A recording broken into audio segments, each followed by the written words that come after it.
मित्रों नमस्कार। जैसा कि आप जानते हैं कि मैं पाठ कर रहा हूँ जाति का विनाश, बाबा साहब अम्बेडकर की पुस्तक है।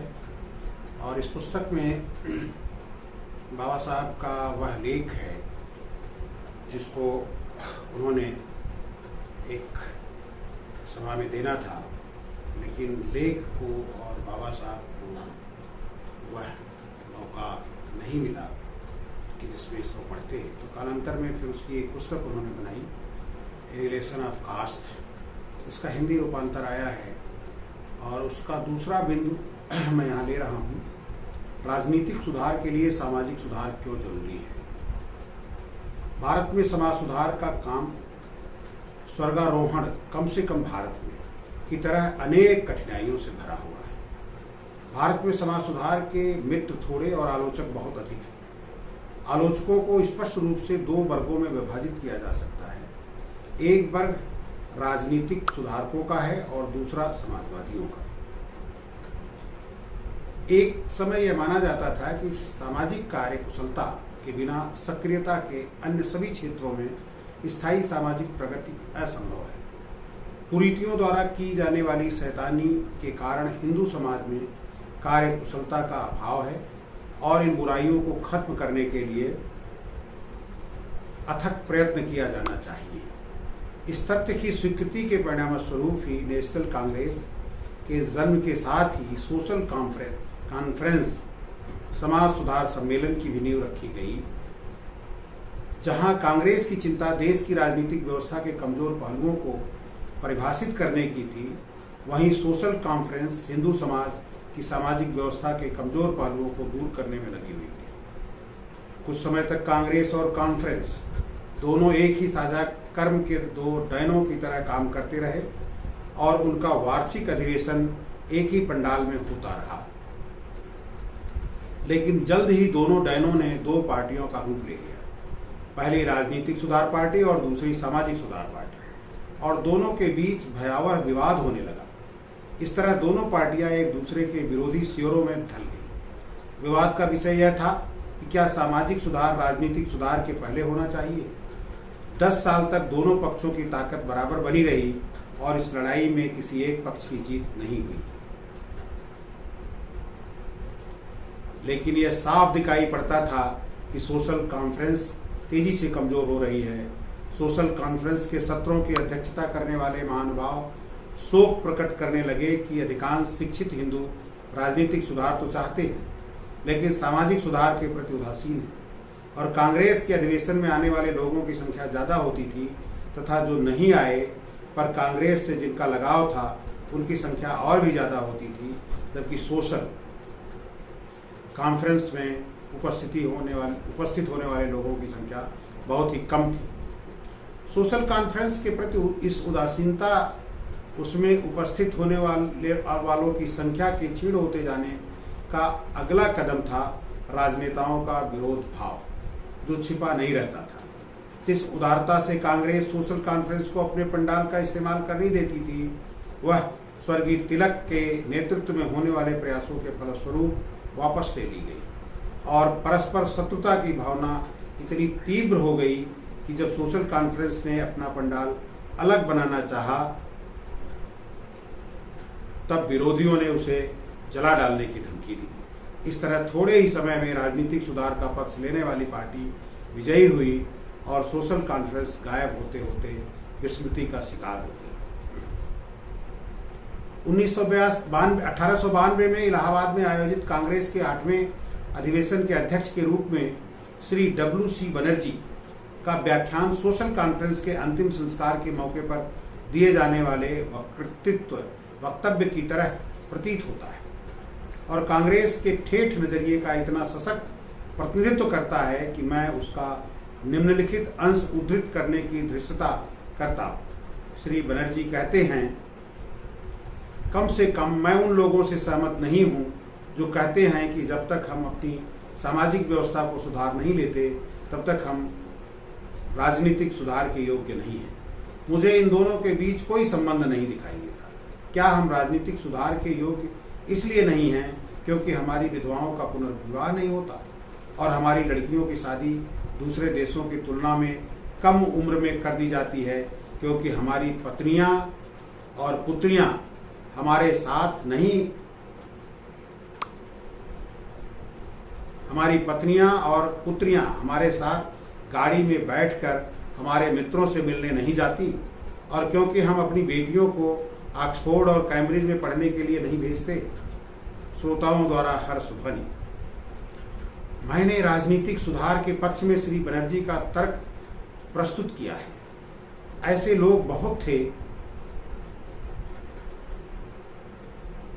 जो यह देखकर खुश थे कि जीत कांग्रेस की हुई है, लेकिन सामाजिक सुधार में जिनका विश्वास है वे प्रश्न कर सकते हैं, श्री बनर्जी ने जो तर्क दिया है क्या वह अंतिम है?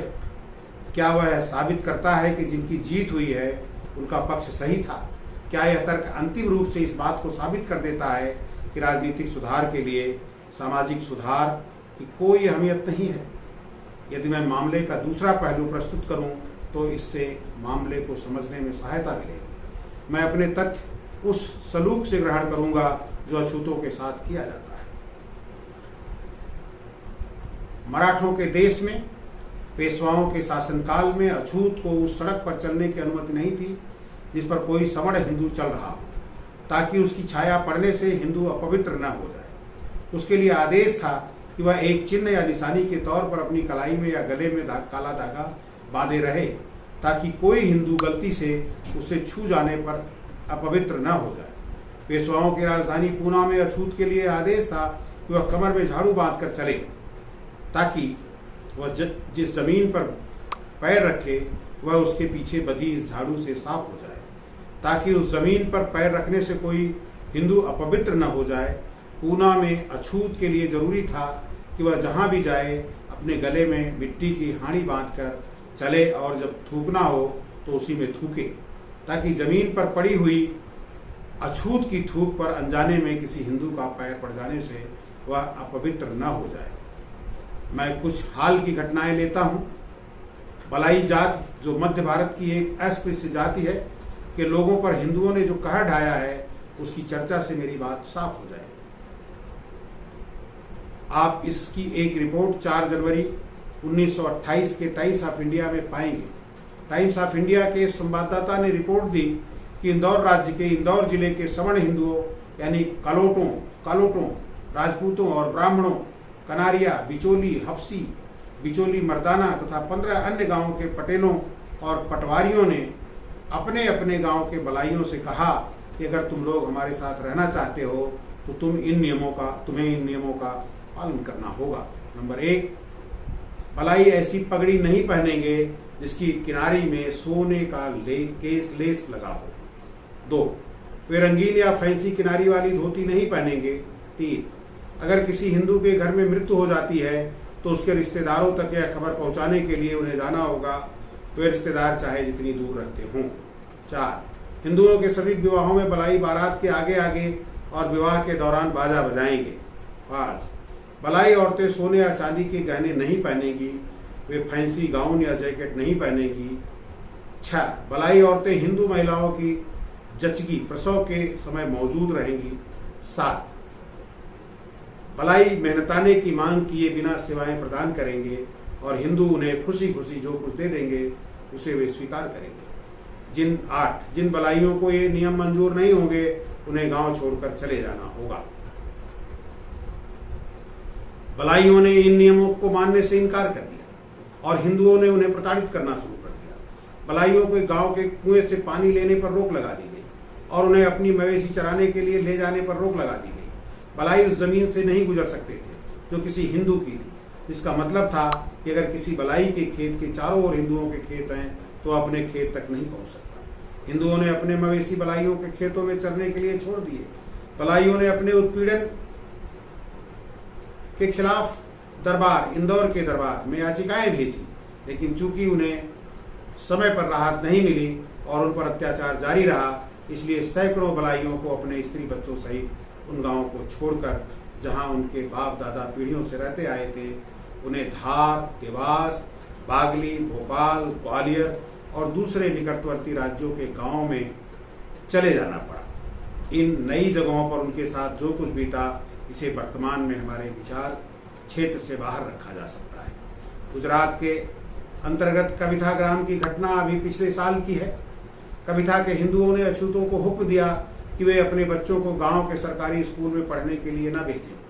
कविथा के अछूतों को सवर्ण हिंदुओं की मर्जी के खिलाफ जाकर अपने एक नागरिक अधिकार का उपभोग करने की हिम्मत दिखाने के कारण क्या क्या भोगना पड़ा, यह सबको पता है, इसलिए उसका विस्तार से वर्णन करने की जरूरत नहीं है। दूसरी घटना गुजरात के अहमदाबाद जिले के जानू नामक गांव की है। नवंबर 1935 में वहां के खाते पीते अछूत परिवारों की स्त्रियां धातु के बर्तनों में पानी लाने लगीं। अछूतों द्वारा धातु के बर्तनों का उपयोग हिंदुओं को अपनी प्रतिष्ठा के खिलाफ लगा और उन्होंने इस बेअदबी के लिए अछूत औरतों पर हमला कर दिया। जयपुर रियासत के चकवारा गांव में हुई एक ताजा घटना की रिपोर्ट सामने आई है। समाचार पत्रों में प्रकाशित रिपोर्टों से पता चलता है कि चकवारा के एक अछूत ने तीर्थ यात्रा से लौटकर धार्मिक कर्तव्य के रूप में गांव के अछूत परिवारों को भोज का निमंत्रण दिया। मेजबान अपने मेहमानों को शानदार भोज देना चाहता था, सो कुछ व्यंजनों में घी पड़ा था। बेचारे अछूत मेहमान भोजन कर ही रहे थे कि सैकड़ों हिंदू लाठी लेकर वहां पहुंच गए, उनका भोजन खराब कर दिया और अछूतों की पिटाई करने लगे, जो अपना खाना बीच में ही छोड़कर अपनी जान बचाने के लिए भाग चले। अपना बचाव करने में असमर्थ उन अछूतों पर यह जानलेवा हमला क्यों किया गया? क्योंकि अछूत मेजबान इतना धृष्ट था कि घी में बना हुआ खाना परोस रहा था और अछूत मेहमान इतने मूर्ख थे कि घी का स्वाद चख रहे थे। निश्चय ही घी संपन्न लोगों के खाने की चीज है, लेकिन यह बात किसी के भी दिमाग में नहीं आ सकती कि घी खाना उच्च सामाजिक हैसियत का चिन्ह है, जिसका नीची जातियों का कोई अधिकार नहीं है। लेकिन चकवारा के हिंदुओं की सोच अलग थी। उन्हें यह सोचना सही लगा कि अस्पृश्यों ने घी को अपने भोजन का एक अंग बनाकर उनका अपमान किया है। उन्हें पता होना चाहिए था कि यह उनकी चीज नहीं हो सकती, यह तो हिंदुओं की इज्जत की चीज है, और यही सोच कर उन्होंने दलितों से बदला लिया। इसका अर्थ यह है कि किसी अस्पृश्य के पास साधन हो तब भी उसे घी का इस्तेमाल बिल्कुल नहीं करना चाहिए, क्योंकि यह हिंदुओं की अवज्ञा होगी। यह 1 अप्रैल 1936 या उसके आसपास की घटना है।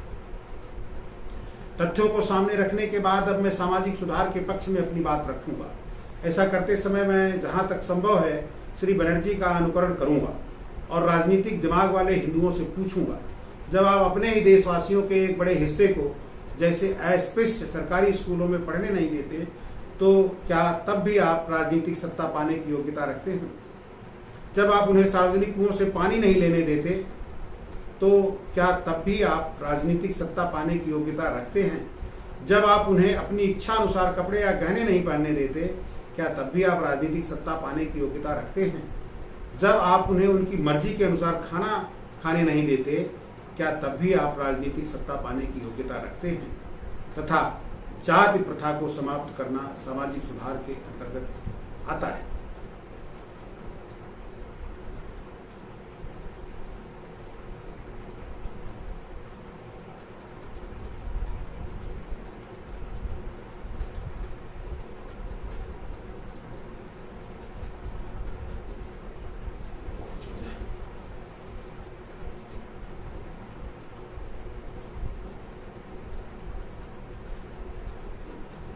स्वयं श्री बनर्जी इन प्रश्नों का उत्तर देते, मुझे विश्वास है कि किसी भी समझदार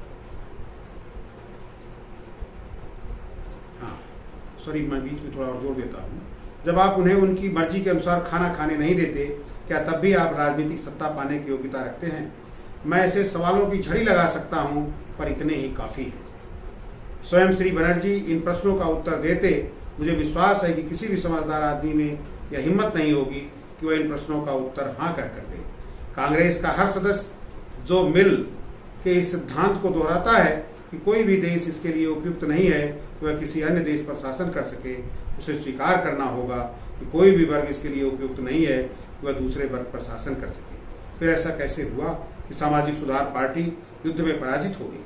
इसे ठीक से समझाने के लिए इस पर विचार करना आवश्यक है कि सुधारक किस तरह के सामाजिक सुधार के लिए आंदोलन कर रहे थे।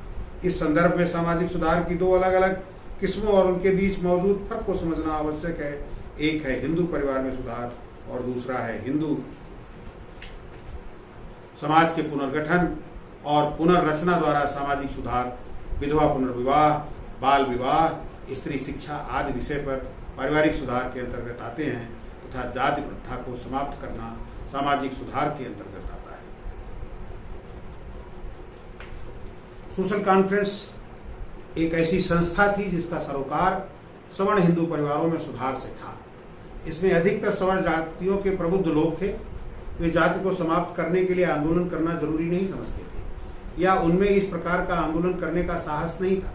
स्वाभाविक था कि उनमें विधवा को दोबारा विवाह करने पर पाबंदी, बाल विवाह इत्यादि बुराइयों को दूर करने की छटपटा थी, क्योंकि ये बुराइयां उनके बीच प्रचलित थी और इन्हें वे व्यक्तिगत रूप से महसूस करते थे। वे हिंदू समाज में सुधार लाने के लिए नहीं उठ खड़े हुए थे। जो युद्ध लड़ा जा रहा था उसके केंद्र में पारिवारिक सुधार का प्रश्न था। जाति व्यवस्था को भंग करने के अर्थ में सामाजिक सुधार से इसका कोई संबंध नहीं था। सुधारकों ने इसे कभी भी अपना मुद्दा नहीं बनाया। यही वजह है कि सामाजिक सुधार पार्टी लड़ाई हार गई। मुझे पता है इस तर्क से इस तथ्य को बदला नहीं जा सकता कि वास्तव में जो घटित हुआ वह यह था कि सामाजिक सुधार पर राजनीतिक सुधार ने जीत हासिल की। लेकिन इस तर्क का इससे ज़्यादा महत्व न हो, तब भी इतना महत्व तो है। इससे इस बात का स्पष्टीकरण होता है कि सामाजिक सुधार क्यों हार गया। यह तर्क यह समझने में भी हमारी मदद करता है कि सामाजिक सुधार पार्टी और राजनीतिक सुधार पार्टी की जीत कितनी सीमित थी और इसे विचार को भी समझने में कि राजनीतिक सुधार के पहले सामाजिक सुधार आवश्यक नहीं है, एक ऐसा विचार है जो तभी टिक सकता है जब सामाजिक सुधार से हमारा आवश्यक आशय पारिवारिक सुधार हो। मुझे यकीन है इस स्थापना पर कोई विवाद नहीं हो सकता कि समाज की पुनर्रचना के अर्थ में राजनीतिक सुधार को सामाजिक सुधार पर बिना किसी क्षति के प्राथमिकता नहीं दी जा सकती। राजनीतिक संविधान बनाने वालों के लिए सामाजिक शक्तियों को ध्यान में रखना आवश्यक है। यह एक ऐसा तथ्य है जिसे फर्डिनांड लासाल, जो कार्ल मार्क्स के मित्र और सहकर्मी थे, जैसी हैसियत के व्यक्ति की मान्यता प्राप्त है। 1862 में प्रशिया की एक सभा को संबोधित करते हुए लासाल ने कहा था, संवैधानिक प्रश्न सबसे पहले औचित्य के प्रश्न नहीं बल्कि सत्ता के प्रश्न है। किसी भी देश के वास्तविक संविधान का अस्तित्व देश में मौजूद सत्ता की वास्तविक अवस्थिति में होता है। इसलिए राजनीतिक संविधानों में मूल्य और ऐश्वर्य तभी आता है जब वे समाज के भीतर अस्तित्वमान शक्तियों की अवस्थिति को यथार्थ रूप से व्यक्त करते हैं। लेकिन प्रशिया जाने की जरूरत नहीं है, अपने यहाँ भी साक्ष्य हैं। कम्युनल अवार्ड किस बात की ओर संकेत करता है, जिसके द्वारा विभिन्न वर्गों और समुदायों में राजनीतिक शक्ति का एक निश्चित अनुपात में आवंटन किया गया है। मेरी दृष्टि में यह इस बात की ओर संकेत करता है राजनीतिक संगठन को सामाजिक संगठन का ख्याल रखना ही होगा। यह दर्शाता है कि जो राजनीतिक स्वीकार नहीं करते थे कि भारत की सामाजिक समस्या का उसकी राजनीतिक समस्या से कोई संबंध है, उन्हें संविधान बनाते समय सामाजिक समस्या से दो चार होने के लिए बाध्य होना पड़ा। कह सकते हैं कि कम्युनल अवार्ड सामाजिक सुधार के प्रति उदासीनता और उसकी उपेक्षा का दंड था। यह सामाजिक सुधार पार्टी की जीत है, जिससे पता चलता है कि इस पार्टी के लोग हार जरूर गए थे, पर सामाजिक सुधार के महत्व पर उनकी राय सही थी। मुझे पता है कि बहुत से लोग इस निष्कर्ष को स्वीकार नहीं करेंगे। प्रचलित धारणा यह है और इसे मानना सुखकर भी है कि कम्युनल अवार्ड अप्राकृतिक है और यह अल्पसंख्यकों और नौकरशाही के बीच एक अपवित्र गठबंधन का नतीजा है। अगर यह कहा जाता है कि कम्युनल अवार्ड अच्छा साक्ष्य नहीं है, तो मैं अपने तर्क के समर्थन में इस साक्ष्य पर जोर नहीं दूंगा। आइए अब हम आयरलैंड की ओर चलें। आयरिश होम रूल का इतिहास क्या दर्शाता है? यह अच्छी तरह से पता है कि अल्स्टर और दक्षिणी आयरलैंड के प्रतिनिधियों के बीच वार्ता के दौरान दक्षिणी आयरलैंड के प्रतिनिधि श्री रेडमंड ने अल्स्टर को पूरे आयरलैंड पर लागू होने वाले एक होम रूल संविधान के तहत लाने के उद्देश्य से अल्स्टर के प्रतिनिधियों से कहा, आपको राजनीतिक सुरक्षा के जो भी उपाय चाहिए बताएं, वे आपको मिल जाएंगे। अल्स्टर के लोगों ने इसका क्या जवाब दिया? उनका जवाब था, आपको आपके सुरक्षा उपाय भाड़ में जाएं। हम किसी भी शर्त पर आपके द्वारा शासित होना नहीं चाहते। जो लोग भारत में अल्पसंख्यकों को दोषी ठहराते हैं, उन्हें यह विचार करना चाहिए कि बहुसंख्यकों की राजनीतिक आकांक्षाओं का क्या हुआ होता यदि अल्पसंख्यकों ने वही रवैया अपनाया होता जो अल्स्टर ने अपनाया था। आयरलैंड के होम रूल के प्रति अल्स्टर के रवैये के आधार पर देखें तो क्या यह कुछ भी नहीं है कि अल्पसंख्यक बहुसंख्यकों, जिन्होंने राजनीतिज्ञता का कुछ खास परिचय नहीं दिया है, द्वारा शासित होने के लिए तैयार हो गए, बशर्ते उनके लिए कुछ सुरक्षा उपाय निकाले जाएं। लेकिन यह केवल प्रसंगवश है। मुख्य सवाल यह है कि अल्स्टर ने यह रवैया क्यों अपनाया। मैं एकमात्र जवाब यही दे सकता हूँ कि अल्स्टर और दक्षिणी आयरलैंड के बीच एक सामाजिक समस्या थी, कैथोलिक और प्रोटेस्टेंट के बीच की समस्या, जो मूलतः जात की समस्या है। आयरलैंड में होम रूल वास्तव में रोम रूल होगा, यही मानकर अल्स्टर ने अपना उत्तर तैयार किया था। लेकिन यह केवल यह कहने का एक और तरीका है, यह कैथोलिकों और प्रोटेस्टेंटों के बीच जात की सामाजिक समस्या थी, जिसकी वजह से राजनीतिक समस्या का हल नहीं निकल पाया। एक बार फिर यह निश्चित है कि साक्ष्य को चुनौती दी जाएगी, कहा जाएगा कि यहाँ भी साम्राज्यवाद का हाथ काम कर रहा था। लेकिन मेरे स्रोत खत्म नहीं हुए। मैं रोम के इतिहास से साक्ष्य दूंगा। यह कोई नहीं कह सकता कि कोई शैतानी प्रतिभा काम कर रही थी। जिसने भी रोम के इतिहास का अध्ययन किया है, उसे पता होगा कि रोम का रिपब्लिकन संविधान भारत के कम्युनल अवार्ड जैसा ही था। जब रोम में राजतंत्र को समाप्त कर दिया गया, राजा के अधिकार को कॉन्सुल्स या इंपीरियम और पॉन्टिफेक्स मैक्सिमस के बीच विभाजित कर दिया गया। कॉन्सुल्स में राजा की यह लौकिक सत्ता निहित थी, जबकि मैक्सिमस को राजा की धार्मिक सत्ता प्रदान की गई थी। इस रिपब्लिकन संविधान में प्रावधान किया गया था कि 2 काउंसिलों में से एक पेट्रिशियन होगा और दूसरा प्लेबियन। इसी संविधान में यह व्यवस्था भी की गई थी कि पॉन्टिफेक्स मैक्सिमम के तहत काम करने वाले पादरियों में आधे प्लेबियन होंगे और आधे पेट्रिशियन। ऐसा क्यों हुआ कि रोम के रिपब्लिकन संविधान में ये प्रावधान किए गए, जो जैसा कि मैंने कहा कम्युनल अवार्ड के प्रावधानों से इतने ज़्यादा मिलते जुलते हैं। इसका एकमात्र जवाब यही हो सकता है कि रिपब्लिकन रोम के संविधान को बनाते समय पेट्रिशिया और प्लेबियन के बीच मौजूदा सामाजिक विभाजन का ध्यान रखना पड़ा था, जो 2 अलग अलग जातियां थीं। संक्षेप में राजनीतिक सुधारक चाहे जिस दिशा में जाएं, वे पाएंगे कि संविधान बनाने में वे प्रचलित सामाजिक व्यवस्था से उत्पन्न होने वाली समस्या को नज़रअंदाज नहीं कर सकते। इस प्रस्ताव के समर्थन में कि सामाजिक और धार्मिक समस्याएं राजनीतिक संविधानों पर असर डालती हैं, मैंने जो उदाहरण दिए हैं उनका संबंध खास स्थितियों में से है। शायद वे हैं, लेकिन यह नहीं माना जाना चाहिए कि एक पर दूसरे का असर सीमित होता है। दूसरी ओर कोई यह कह सकता है कि इतिहास आमतौर पर इस प्रस्ताव का समर्थन करता है कि राजनीतिक क्रांतियां हमेशा सामाजिक और धार्मिक क्रांतियों के बाद हुई हैं।